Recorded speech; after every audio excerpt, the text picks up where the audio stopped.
하나님께서 오늘 우리에게 주신 말씀은 창세기 33장 12절부터 말씀 같이 교독해서 읽겠습니다. 창세기 33장 12절부터 말씀 보도록 하겠습니다. 다 찾으셨으면 아멘으로 화답해 주시면 저 한 절 여러분들 한 절 교독해서 읽겠습니다. 창세기 33장 12절부터 교독하겠습니다. 에서가 이르되 우리가 떠나자 내가 너와 동행하리라.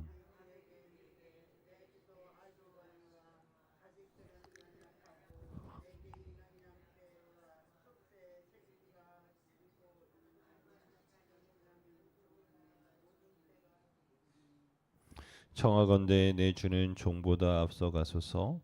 나는 앞에 가는 가축과 자식들의 걸음대로 천천히 인도하여 세일로 가서 내 주께 나아가리이다.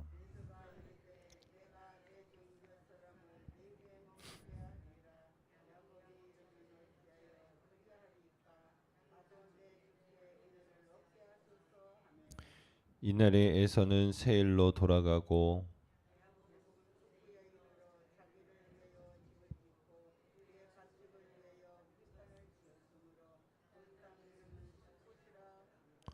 야곱이 밧단 아람에서부터 평안히 가나안 땅 세겜 성읍에 이르러 그 성읍 앞에 장막을 치고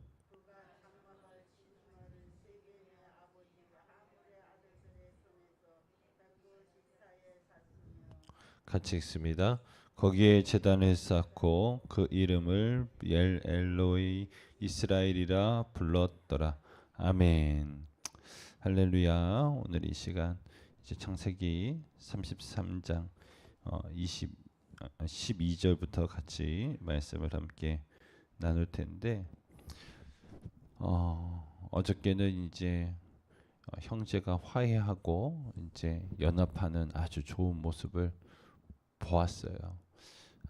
우리가 이렇게만 살 수 있으면 얼마나 좋을까. 특별히 나만 바라보고 때로는 나하고 관계 있는 이들만 바라보고 신앙생활하는 것이 아니라 그렇지 않은 이들을 또한 바라볼 수 있는 그러한 신앙생활하면 얼마나 좋을까. 또 여러분 자족은 만족은 하나님이 함께 하실 때 얻어지니까 저도 여러분들도 하나님 때문에 자족하면서 만족하면서 서로를 격려하고 축복하는 삶을 살면 참 좋겠다. 그렇게 말씀을 나눴고요. 이제 오늘의 12절부터 볼 텐데 이제 에서가 야곱에게 이야기하는 겁니다. 야, 우리 떠나자. 내가 너와 동행하리라. 내가 지켜줄게. 에서와 400명, 그러니까 처음 야곱에게 다가올 때는 야곱이 너무너무 두려워했죠. 그런데 이제는 형의 마음을 알았어요. 자신에게 호의적인 감정을 가지고 있는 에서가 떠나자고 이야기를 할 텐데 저는 이 순간에 야곱의 마음을 우리가 분명하게 살펴보아야 된다고 생각을 합니다. 형이 야 이제 같이 가자라고 했을 때 야곱의 마음은 어땠을 것 같아요? 좋았을 것 같아요? 아니면 어땠을 것 같아요? 만약에 좋았다고 그러면 형 그래 가자 라고 바로 했을 거예요. 그런데 여러분 우리가 좀 이따가 나누겠습니다만은 그렇지 않잖아요. 그러니까 그 마음이 아직까지 불안의 요소가 사라지지 않았어요.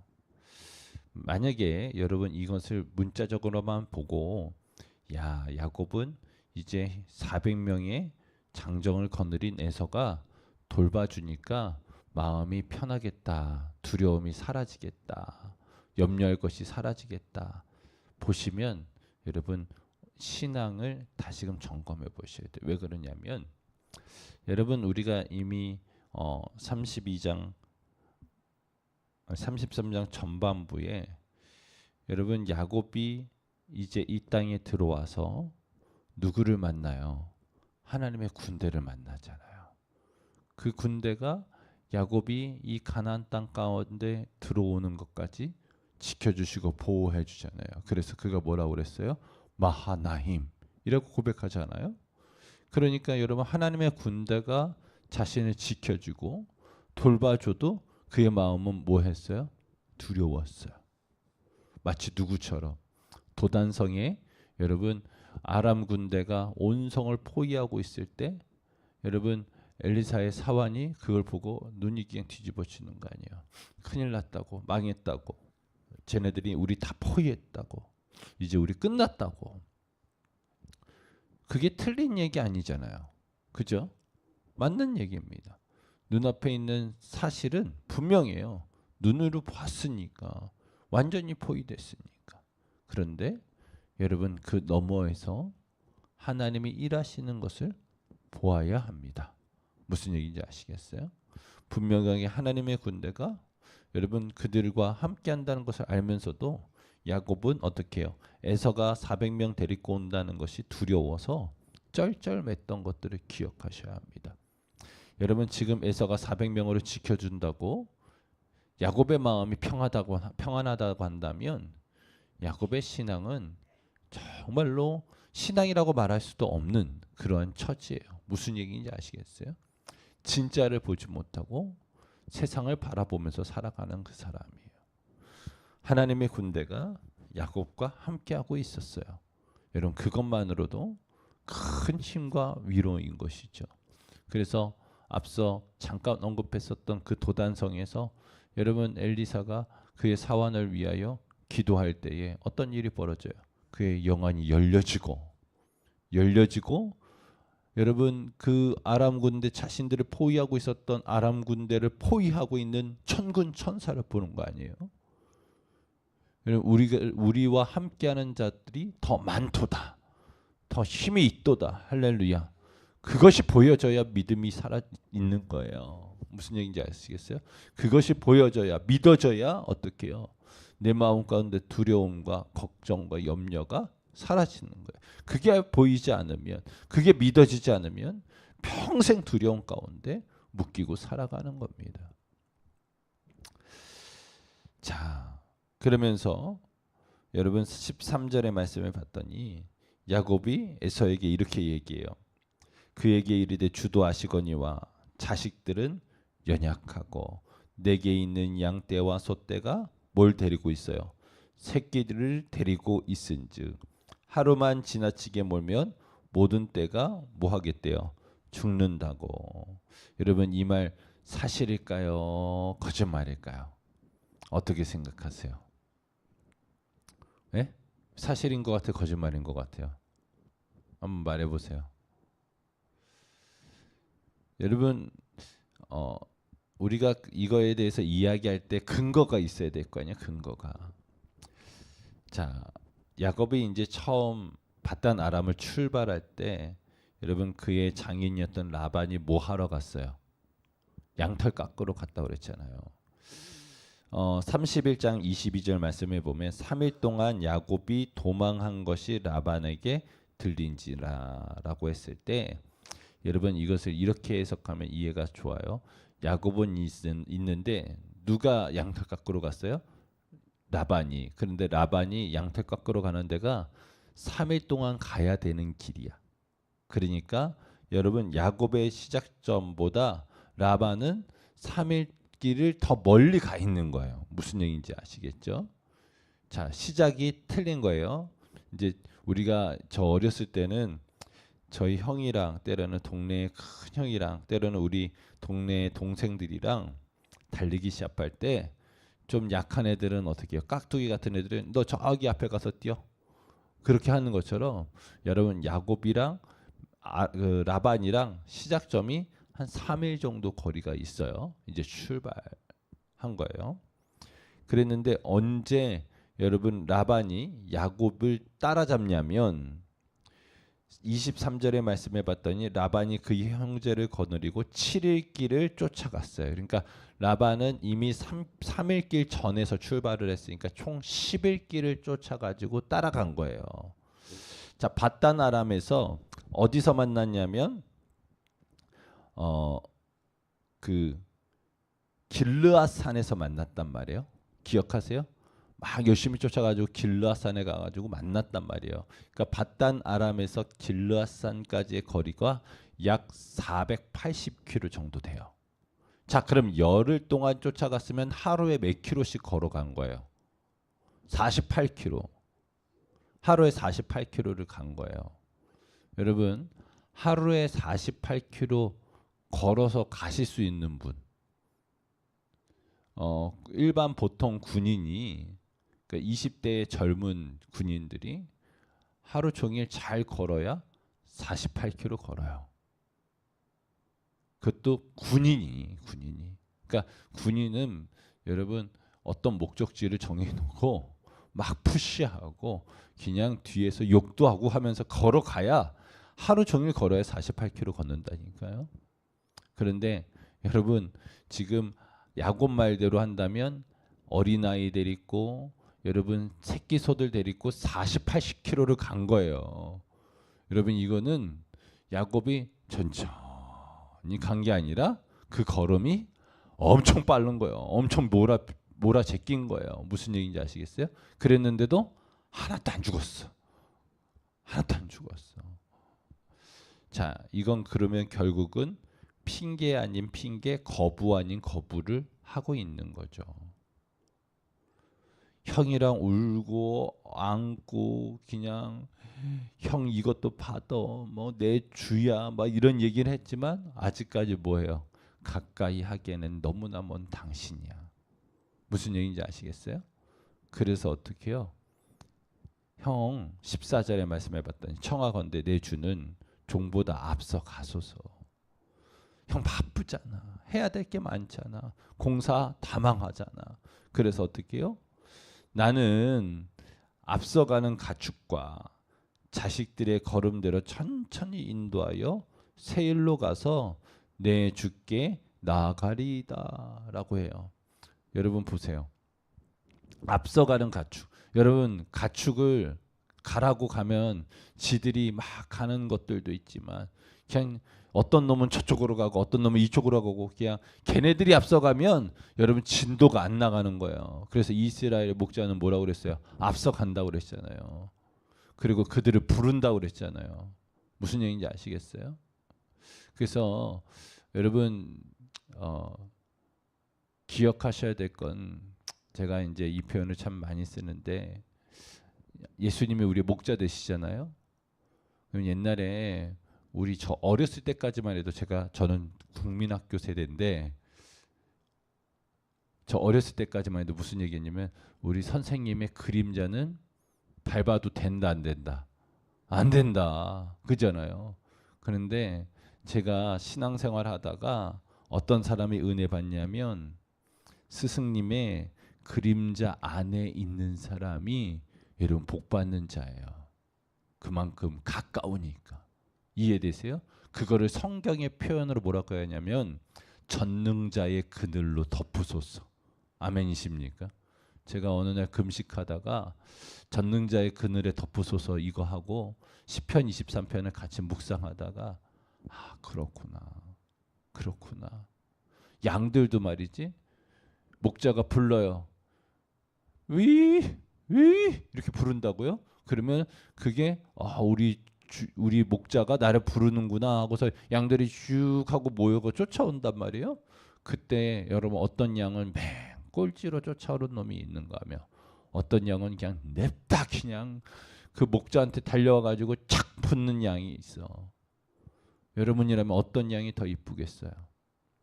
그 탁 붙어 가지고 그냥 졸졸 어디로 가든지 따라가는 그 양이 이쁘지. 여러분 그런 양 될 수 있기를 예수님의 이름으로 축원합니다. 그래서 여러분의 소원은 앞서가시는 예수님의 그림자 안에서 노셔요. 무슨 얘기인지 아시겠어요? 예수님의 그림자 안에서 노시라고. 자, 그랬는데 뭐라고 그러는 거야? 나는 앞서가는 가축과, 그러니까 가축이 앞서가니까 엉망진창이지 길이. 그리고서 뭐라고 해요? 자식들의 걸음대로 천천히 가겠다. 여러분 죄송합니다. 이게 인간이에요. 아무리 야곱이어도 여러분 그의 악함이 드러나게 되어져 있는 거야. 분명하게 겉에서는 뭐 아주 그냥 좋게 이야기를 했지만 여러분 결국은 야곱은 형하고 그냥 맘 편하게 지내고 싶은 마음이 없어요. 여러분 야곱이 체험이 없었습니까? 처절한 체험이 있었었잖아요. 그런데 그가 또 어떻게 해요? 죄를 지어요. 거짓말을 하잖아. 솔직하게 말을 안 하고. 여러분 이게 인간이에요. 이게 아담이 범죄한 이후에 나오는 죄성이에요. 야곱은 그 죄와 처절하게 싸워야 됐어요. 무슨 얘기인지 아시겠어요?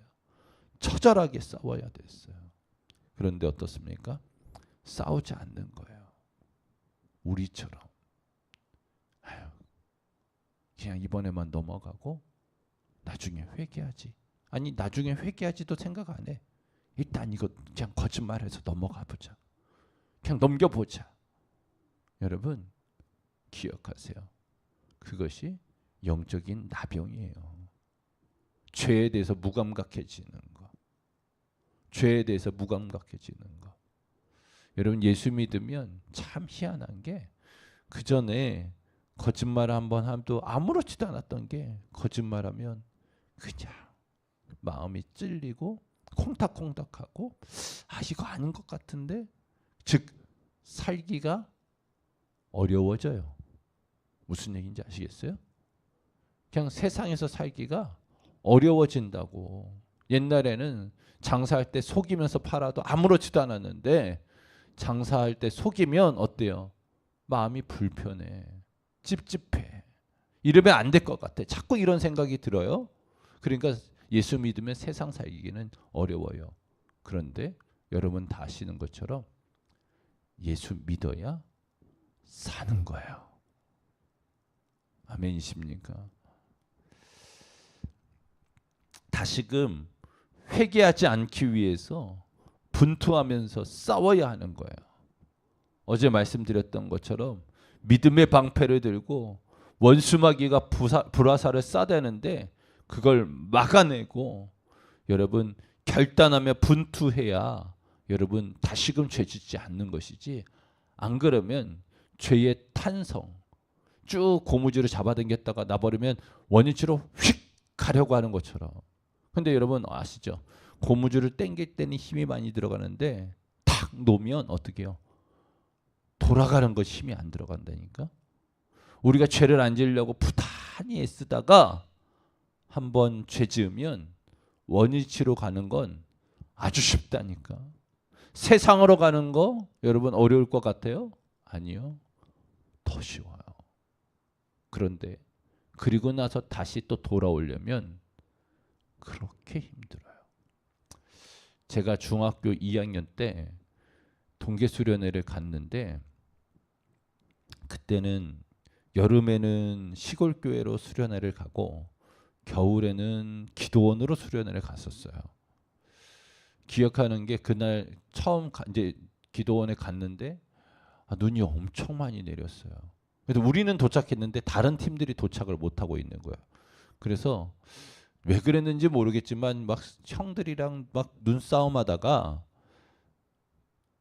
제 친구가 먼저 쓸었는지 제가 먼저 쓸었는지 눈을 쓸기 시작했어요. 왜냐하면 눈이 너무 많이 쌓이니까 일단은 우리가 집에를 못 갈 것 같아서 쓸었던 것 같고 두 번째는 저쪽에서 차가 못 올라온다는 얘기를 듣고서 쓸었던 것 같은데 그게 뭐 제대로 쓸었겠습니까? 그냥 노는 것인지 마는 건지 어쨌든 열심히 쓸었던 것 같아요. 그래서 밑에서도 쓸고 올라오고 위에서도 쓸고 내려가다가 결국은 만나가지고 사람들이 막 차로 꾸역꾸역 해서 올라왔어요. 그래서 집회를 하는데 그때 집회가 제 인생 가운데 참 많은 경험을 줬던 집회이기도 한데 어찌됐든 중요한 건 그때 이제 정말로 뜨겁게 회개하고 하다가 방언을 받았어요. 중학교 2학년 때. 얼마나 좋든지 세상에. 그런데 여러분 중학교 2학년짜리가 방언 받아가지고 성령 충만하고 그걸 쭉 누리면 좋겠는데 그냥 마음은 원이로되 육신이 약하니까 우리가 자주 쓰는 표현이 있잖아. 놀 게 얼마나 많아. 그냥 친구들이 얼마나 또 유혹을 해. 그러니까 금방 세상으로 빠져버리고 금방 주님은 그냥 저 멀리 계시고 나 혼자서 나 잘났다고 그냥 설쳐대면서 살아왔던 세월이 있다 보니까 어떻게 해요? 방언이 안 나오더라고요. 기도가 안 나오더라고요. 그러다가 제가 나중에 주님 만나서 뒤집어지려고 말랑할 때였는데 기도하는데 하나님이 마음을 주세요. 아, 방언이 나오겠다. 그런데 제가 하나님 나중에 주세요. 나중에 할게요. 그랬어요. 왜 그랬을까요? 방언하는 거 싫어서? 아니요. 그거 또 뺏길까 봐. 그거 뺏기면 다시금 찾는 거 어려우니까 내 신앙이 다시는 하나님 안 떠날 것 같은 그때에 하나님 선물로 주세요. 그리고 나서 이제 100일 새벽 기도회 하면서 이제 신학교 가고 그러면서 방언도 회복되어지고 그런 것 같아요. 어린 제 마음 가운데에도 그 마음이 있었어요. 이거 받았다가 빼앗겼는데 다시금 받으려고 하니까 무섭더라고요. 이거 또 뺏기면 이제는 다시는 기회가 없을 것 같아. 금방 돌아갔던 추억, 기억이 있어서 이런 영적인 체험이 있어도 나 금방 넘어질 수 있어. 원위치로 갈 수 있어. 라는 생각을 하고 있었던 것 같아요. 야고비는 참 안타깝게로 다시 또 거짓으로 또 속이는 자의 삶을 살았네요. 그러니까 이걸 보면서 야곱 세상에 이런 사람이 있어 하겠지만 어쩌면 우리의 모습 아닌가 싶어요. 그래서 하나는 우리도 어떻게 해야 돼요? 이렇게 될 수도 있다는 것을 깨닫고 죄와 여러분 피 흘리기까지 싸우셔야 되는 거예요. 나는 다시는 짓지 않겠어. 다시는 짓지 않겠어. 하며 분투하셔야 됩니다. 자, 그러면서 15절 말씀에 에서가 이르되 내가 내 종 몇 사람을 내게 머물게 하리라. 야곱이 이르되 어찌하여 그리하리까? 나로 내 주께 은혜를 얻게 하소서 하며 이날에 에서는 세일로 돌아간다. 그러니까 에서는 끝까지 막 걱정이 되는 거예요. 야곱이가. 아 그래 천천히 오고 싶어. 그치. 그럼. 그러면 내가 우리 종들 몇 명 붙여서 보디가드로 붙여줄게. 그랬더니 야곱이가 그것마저도 거절해. 아이 형 괜찮아. 그냥 형 마음만 받을게. 돌아가. 내가 걱정하지 마라. 잘 따라갈 테니까 걱정하지 마라. 그리고서 어떻게 해요? 에서 떠나자마자 야곱은 숫곳에 이르러 자기를 위하여 집을 짓고 그의 가축을 위하여 우릿간을 지었으므로 그 땅의 이름을 숫곳이라 부르더라. 여러분 집 짓는 거는 그래도 잠깐 머물라고 여러분 지을 수 있겠다 생각하지만 가축을 위하여 우리까지 지은 거 보니까 여러분 야곱은 세일로 갈 마음 있어요 없어요? 없어.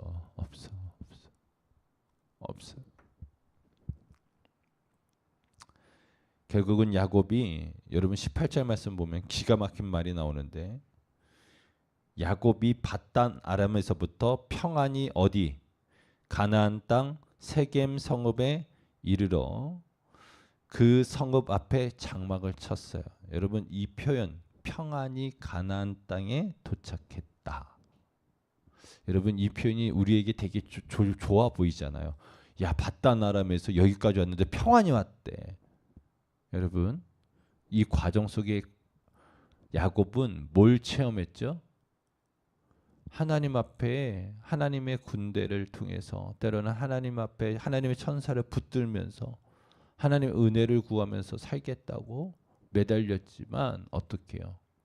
다시금 또 자신의 욕구, 자신이 가지고 있는 기질, 흔히들 얘기하는 천성을 붙들고 살려고 하는 실패한 야곱의 모습을 우리는 뭐 한다는 거예요?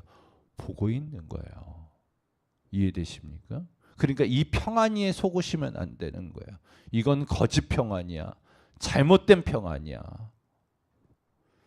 그러면서 어떻게 해요? 그가 장막을 친 밭을 세겜의 아버지 하몰의 아들들의 손에서 베크시타에 샀어요. 자, 잘 보세요. 여러분 지금 평안이 그리고 여러분 이가 머물고 있는 땅을 샀어. 무슨 얘기인지 아시겠어요? 그러니까 난 이제 절대 갈 생각이 없어. 여기 돈 주고 샀으니까. 여기 난 머물겠다는 강한 의지거든요. 여러분 이 땅에서 어떤 일이 벌어질지 이제 내일 나누겠습니다마는 정말 끔찍하고 참혹한 일이 벌어지죠. 이해되세요? 여러분 그게 무엇 때문이에요? 진짜 여러분 그 딸이 문제입니까? 아니에요. 야곱이 문제였어요. 야곱이 문제였어요. 자, 우리가 이걸 통해서 우리가 하나 배워야 될 것 중에 하나는 뭐냐면 죄에 대한 연좌제에 대해서 좀 생각해 봐야 되겠습니다만은 분명하게 다른 성경에서 제가 나중에 한번 점검해 드리겠습니다만은 내 죄는 내 죄고 여러분의 죄는 여러분의 죄고 자식들의 죄는 자식들의 죄예요. 우리가 그 죄를 감당할 수는 없어요. 예수님은 감당해. 그러나 우리가 그 죄를 다 감당할 수 없어. 그 죄의 값은 그 사람이 받는 거야. 그런데 여러분 성경에 보면 이런 것도 있어요. 리더가 잘못 선택하고 죄를 지으면 그 후대가 그가 속해 있는 그가 이끌어가는 사람들한테 영향이 나타나요? 안 나타나요? 나타나요. 네 죄, 내 죄는 분명하게 나눠져 있으나 내가 어느 신분에 있느냐에 따라서 내 죄의 파급력이 다르단 말이에요. 무슨 얘기인지 아시겠어요? 내가 지은 죄의 파급력이 틀리다고. 그러니까 목사와 장로님들, 중직자들이 짓는 죄는 뭐가 있어요? 영적인 파급력이 있는 거예요. 이해되십니까? 여러분 이것을 간과해서는 안 됩니다. 그래서 다윗이 하나님 앞에 범죄했을 때 이스라엘 전체가 하나님 앞에 문제가 되잖아요. 기억하세요? 여러분 오늘 이 시간 우리가 이 말씀을 통해서 하나 배워야 될 것은 야곱이 하나님 앞에 범죄했을 때 그의 형 에서를 또 속였을 때 다시금 본성으로 돌아갈 때 여러분 이 땅에서는 평안해. 평안이 도착했고 본인이 원하는 곳에서 땅도 샀고 거주하면서 살아갔지만 여러분 그게 평안한 게 아니고 오히려 악의 구덩텅이로 점점 들어가는 것을 보시면서 우리는 아 그렇구나 이런 일이 있었구나 이러면 안 된다니까. 나는 어떻게 해야 되지? 우리는 어떻게 해야 되지? 생각하고 어떻게 해요? 싸우셔야 되는 거예요. 죄를 짓지 않으려고 본성으로 돌아가지 않으려고 천성으로 돌아가지 않으려고 어떻게 해요? 싸우셔야 되는 거예요. 누가 싸우시겠어요? 저는 싸우려고 여러분 결단했어요. 그리고 어저께도 하나님 앞에 그 싸움을 하면서 회개하면서 기도했단 말이에요. 여러분 누가 저랑 같이 한번 싸워보시겠어요? 내 천성으로 본성으로 돌아가지 않고 하나님과 동행하면서 하나님께서 이끌어 가시면서 정말로 주님의 뜻대로 살아갈 수 있는 사람들 누가 있습니까? 저는 오늘 이 새벽에 여러분들 될 수 있기를 예수님의 이름으로 축원합니다. 우리 같이 찬양하시고